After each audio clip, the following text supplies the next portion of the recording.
Start. Good morning all of you. આપણે આજે એલવીડીટીનો practical perform કરીશું. એલવીડીટીનું ફૂલ ફોર્મ છે that is linear variable differential transformer. અને એ કઈ રીતના યુઝ થાય છે આપણે એપ્લિકેશન્સની અંદર. LVDT it is one kind of transducer. What is the meaning of transducer? Transducer is a device which can convert any physical quantity into electrical quantity. That is the transducer. હવે LVDT એ કઈ રીતે transducer તરીકે consider કરીએ છીએ એની આપણે પહેલાં theory જોઈ લઈએ અને પછી આપણે એના પ્રેક્ટિકલ કરીશું. ત્યારે આપણને આપણું કન્ક્લુઝન કરીશું કે ભાઈ LVDT it is a transducer which can convert the linear displacement into electrical quantity. So first of all આપણે એની થિયરી આપણે જોઈ લઈએ. ઇન્ડક્ટર્સની અંદર બે ટાઈપના કનેક્શન હોય છે. એક હોય છે એડિટિવ અને એક હોય છે ડિફરન્શિએટિવ. એડિટિવની અંદર શું હોય છે કે આ તમારું ટ્રાન્સફોર્મરની પ્રાઇમરી છે અને આ તમારી સેકન્ડરી છે.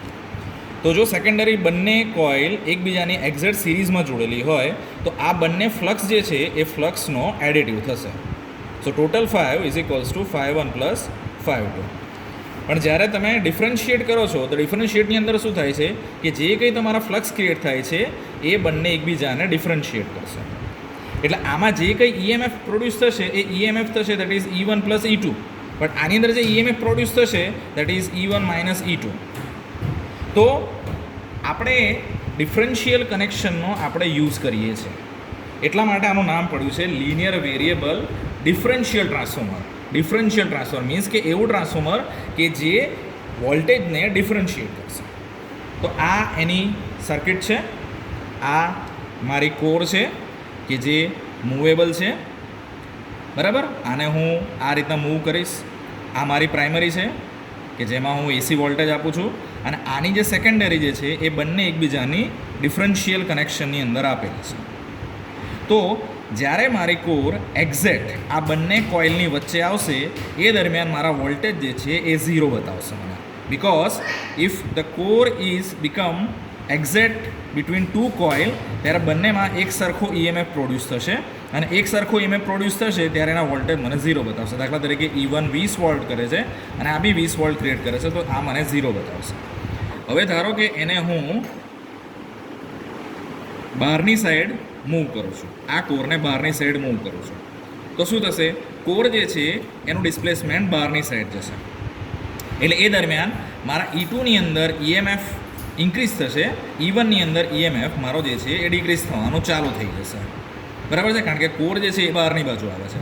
તો એ દરમિયાન મારા વોલ્ટેજ જે છે એ પણ E1 - E2 થશે. પણ E1 દાખલા તરીકે કોર બહાર જાય છે એટલે આના વોલ્ટેજ 20ની જગ્યાએ 10 થઈ જશે અને આના જે છે 20ની જગ્યાએ 25 થઈ જશે. તો મને માઇનસમાં વોલ્ટેજ મળશે. એ મુજબ જ જ્યારે હું કોરને અંદરની સાઈડ લઈ જઈશ, જેમ જેમ અંદરની સાઈડ લઈ જઈશ એ મુજબ E2ની અંદર વોલ્ટેજ ઓછા પ્રોડ્યુસ થશે અને E1ની અંદર વોલ્ટેજ વધારે પ્રોડ્યુસ થશે. તો એ દરમિયાન જે મારા વોલ્ટેજ જે છે એ પણ E1 - E2 જ થશે. બટ અહીંયા સપોઝ 25 થાય છે, અહીંયા 10 થઈ જશે તો +5 વોલ્ટ મને અહીંયા આઉટપુટની સાઈડ મળશે. So that is why it is called a linear differential transformer.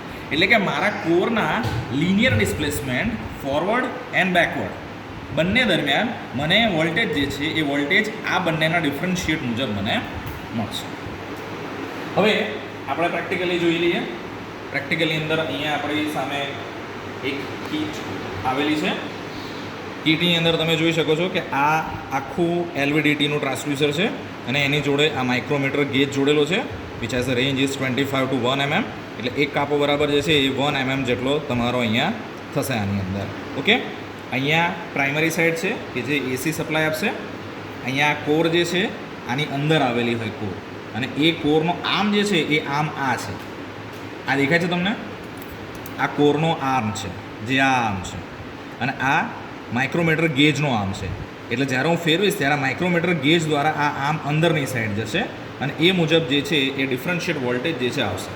હવે આ જે વોલ્ટેજ મળે છે એ વોલ્ટેજ તમારા એસી છે તો એ એસીને મારે ડીસી કરવા પડશે અને એ ડીસી કરીને એને મારે એ રેન્જ ઉપર વોલ્ટેજને વેલ્યુમાં ફેરવવા પડે કે જેના દ્વારા હું ડિસ્પ્લેસમેન્ટ ડિજિટલ ઇન્ડિકેટર છે એટલે કે ડિસ્પ્લે છે એ ડિસ્પ્લેમાં હું એ ડિસ્પ્લેસમેન્ટ હું બતાવી શકું છું અને આઉટપુટની અંદર મને વોલ્ટેજ મળશે.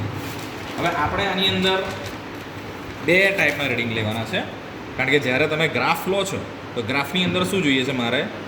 વોલ્ટેજ ઈ જે પ્રોડ્યુસ થાય છે એ અને ડિસ્પ્લેસમેન્ટ.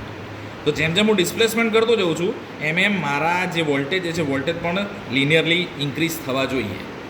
તો એ કઈ રીતે થાય છે એ આપણે અહીંયા રીડિંગ થ્રુ આપણે જોઈશું. કનેક્શન આની અંદર ખાલી આ ઇનબિલ્ટ જ છે, આપણે ફક્ત ખાલી આઉટપુટ વોલ્ટેજ ચેક કરશું.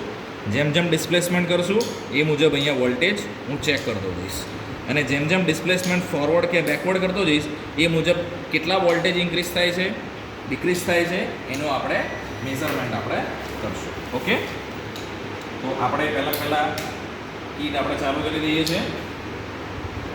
આપણે અહીંયા 0 વોલ્ટેજ જે છે એ 0 વોલ્ટેજ હું સેટ કરી દઉં છું. હવે અહીંયા 0 mm બતાવે છે, તો મારું ડિસ્પ્લેસમેન્ટ જે છે એ એમએમમાં છે, જે 0 પર છે. હવે 0 દરમિયાન હવે હું પહેલાં આને અંદરની સાઈડ એટલે કે ફોરવર્ડ સાઈડ હું એને લઈ જઈશ. તો એ દરમિયાન મારા વોલ્ટેજ કેટલા છે તે એ આપણે જોઈએ. વોલ્ટેજ મારા હંમેશા ડીસીમાં રાખવા પડશે.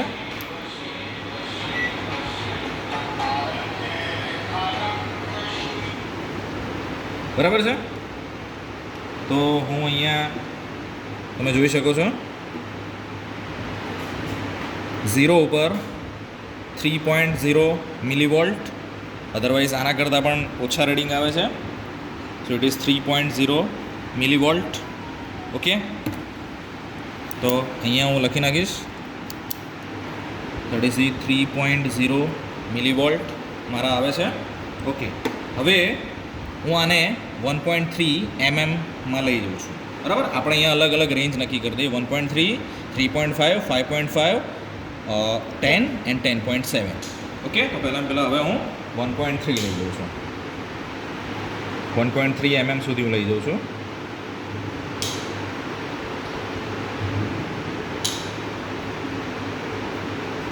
ઓકે, આપણો 1.3 mm અહીંયા છે. ડિસ્પ્લેસમેન્ટ મારું થયું 1.3 mm. હવે એ દરમિયાન હું વોલ્ટેજ મારા હું ચેક કરી લઉં છું. તમે જોઈ શકો છો 15.43 જેટલું આવે છે, એટલે 15.8 મારા અહીંયા વોલ્ટેજ બતાવે છે. Okay, 15 point something near to 15.3 આ 15.8 છે. બરાબર, નિયર ટુ 15.2 જેટલું આવે છે મારું રીડિંગ. ઓકે, હવે હું 3.5 ઉપર લઈ જાઉં છું. તો 3.5 ઉપર હું લઈ જાઉં છું.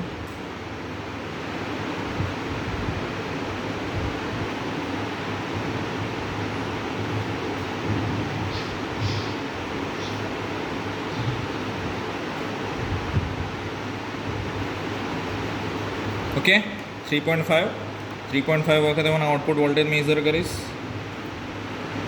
Which is 37.5. તમે જોઈ શકો છો કે ગ્રેજ્યુઅલી ડિસ્પ્લેસમેન્ટની સામે ગ્રેજ્યુઅલી વોલ્ટેજ જે છે એ વોલ્ટેજ ઇન્ક્રીઝ થતા જાય છે, which is 37.5 or 38.5, near to 38.5 જેટલું આવે છે. ઓકે, હવે 5.5 ઉપર લઈ જાઉં છું એનો હું. તમે જોઈ શકો છો કે આ જે પ્રોબ જે છે આમ જે છે એ આમ જો ધીરે ધીરે અંદર જતું જાય છે. ઓકે, સો 5.5 વખતે વોલ્ટેજ મેઝર કરી દઈએ આપણે. 5.5 વખતે 58.2 જેટલું રીડિંગ આવે છે 5.5 વખતે. ઓકે, હવે હું 10 ઉપર લઈ જાઉં છું. આ આપણી ફોરવર્ડ કન્ડિશન છે. બરાબર છે, ફોરવર્ડ કન્ડિશન છે. હવે હું 10 ઉપર લઈ જાઉં છું.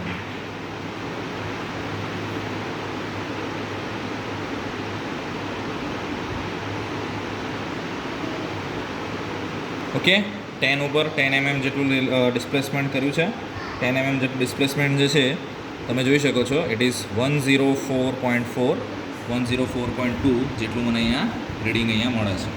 તમે જોઈ શકો છો કે ડિસ્પ્લેસમેન્ટની સામે વોલ્ટેજ તમારા ગ્રેજ્યુઅલી ઇન્ક્રીઝ થાય છે. હવે આપણે લાસ્ટ લઈ લઈએ, કારણ કે ડિસ્પ્લેસમેન્ટ આપણે છેક અંદર સુધી લઈ ગયા છીએ, દેટ ઇઝ 10.7 સુધી લઈ જઈએ આપણે. તો 10.7 જે છે 10.7 વખતે ઇટ ઇઝ 110 એટલે 111.5 ઓર 110 પોઈન્ટ સુધી તમને બતાવશે. તો આ થયું મારું ફોરવર્ડ સાઈડ. આ રીડિંગ થયા એ ફોરવર્ડ સાઈડ થયા. હવે મારા બેકવર્ડ સાઈડ લઈ જવા છે કે ભાઈ જ્યારે હું કોર જે છે એ કોરને હું મેક્સિમમ બહારની બાજુ લઈ જાઉં છું તો એ દરમિયાન મને કેટલા વોલ્ટેજ મળે છે. તો એની માટે ફરીથી મારે ડિસ્પ્લેસમેન્ટ જે છે એને મારે 0 ઉપર સેટ કરવું પડશે. ડિસ્પ્લેસમેન્ટ મારે 0 ઉપર સેટ લઈ જવું પડશે.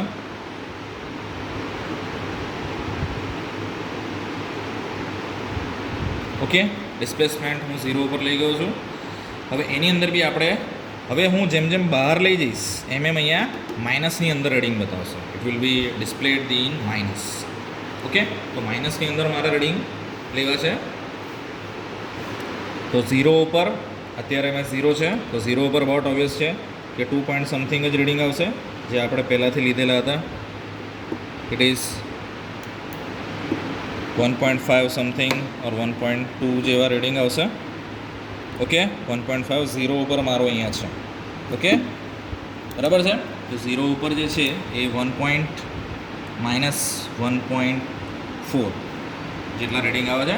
આ બધા મિલી વોલ્ટમાં છે એટલું યાદ રાખો. This is a milli volt. આ વોલ્ટેજ જે છે તમને મિલી વોલ્ટમાં બતાવશે. ઓકે, હવે હું લઈ જઈશ આને -1.3. જેમ જેમ હું બહાર લઈ જઈશ એમાં માઇનસની અંદર રીડિંગ આવશે. -1.3 -1.3 વખતના આપણે વોલ્ટેજ મેઝર કરી લઈએ. -1.3 વખત તમે જોઈ શકો છો that is -12.1 -12 point something reading આવે છે માઇનસની અંદર ડિસ્પ્લેસમેન્ટ કરતી વખતે. ઓકે, હવે 3.5. સો 3.5 વખતે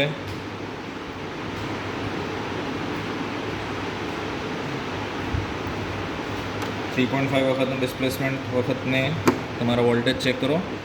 ઇટ ઇઝ 34.7 બરાબર. આમાં બી ગ્રેજ્યુઅલી ઇન્ક્રીઝ કરો છો તો ગ્રેજ્યુઅલી માઇનસની અંદર તમારા વોલ્ટેજ આવે છે. 5.5 લઈ જાઓ તો 5.5 વખતના આપણે રીડિંગ જોઈ લઈએ. બરાબર, 5.5 છે. 5.5 વખતે બી તમારા રીડિંગ તમે અહીંયા જોઈ શકો છો. ઇટ ઇઝ 55.1 એક્ઝેક્ટ 55.1 આવે છે. ઓકે, નાવ સેકન્ડ લાસ્ટ રીડિંગ લઈ લઈએ 10.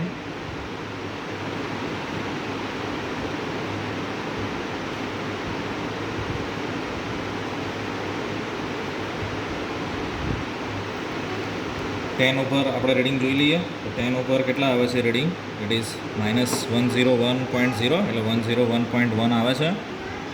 101 પોઈન્ટ આવે છે. ઓકે, હવે લાસ્ટ રીડિંગ લઈ લઈએ દેટ ઇઝ 10.7. સહેજ રિફ્લેક્શન આવે છે એટલે થોડુંક મેઝર કરવું પડે છે. Okay, it is 108.3. It is 108.5. 10.7 વખતે અહીંયા રીડિંગ આવે છે. તો આ મુજબ આપણે ફોરવર્ડ અને બેકવર્ડ બંનેના આપણે રીડિંગ લીધા છે. હવે એની આપણે જો ગ્રાફ પ્લોટ કરીએ આ જ રીડિંગનો જો તમે ગ્રાફ પ્લોટ કરો છો અહીંયા વાય એક્સિસ ઉપર તમારે વોલ્ટેજ E લેવાના છે. This is the voltage E which is milli volt. અને અહીંયા જે એક્સ એક્સિસ છે એમાં તમારે ડિસ્પ્લેસમેન્ટ લેવાનું છે. તો તમે જોઈ શકો છો કે જેમ જેમ ડિસ્પ્લેસમેન્ટ ઇન્ક્રીઝ થાય છે એમાં વોલ્ટેજ તમારા ગ્રેજ્યુઅલી ઇન્ક્રીઝ થાય છે.